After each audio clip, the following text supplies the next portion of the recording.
Here's why you shouldn't stay in an Airbnb. Story time. So this all started last week when I stayed in the cutest little Airbnb. It was in Edinburgh, amazing little cobbled streets. Sorry, can we just talk about...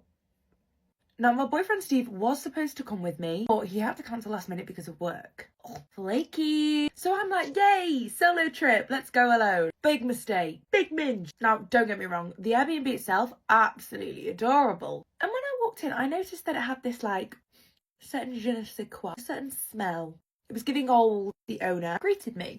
She gave me a little tour of the place. It was very chatty. She was somewhat overly friendly. She was in her 50s and she just kept telling me that this house had history. Yep, Karen, I can smell it. Babe, I don't care that it was built in 1782. Just tell me where the Wi-Fi password is, thank you. She's going on and on about how the original owners disappeared under mysterious circumstances. Someone get Bailey Sarian on the phone. Made a pretty picture. The first night was absolutely fine. Just watched on Netflix. Drank a glass. Potentially a bottle of wine, and I passed out on the sofa. But then, around 3 a.m, I wake up. It's this weird sound. It's like...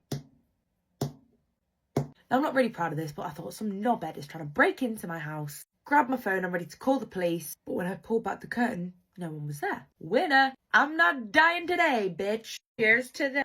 The next day just got even weirder. I kept noticing small things just out of place, and I could have sworn I heard someone whisper my name. But you know, I convinced myself that it wasn't, and it was just my imagination. That night, I'm lying in bed, doom scrolling, as you do. Gotta keep up with Emily Kaiser, do you know what I mean? When all of a sudden, the temperature in the room just completely dropped. To the point where I could literally see my own breath.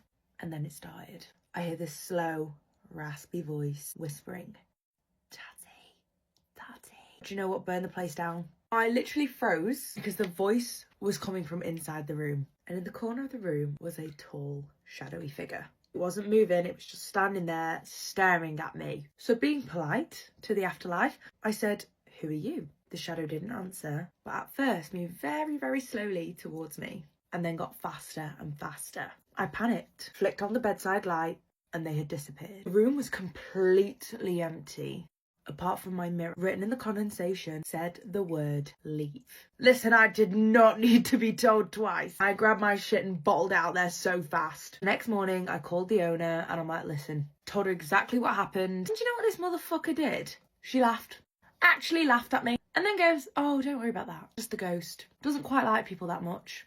Fucking yeah, babe. Like, what the actual fuck are you doing renting out a very well-known haunted house to other people? Perform some sort of exorcism, please. So now I'm faced with the fact of, am I cursed? Do I need to sage my property? What does one do in these circumstances?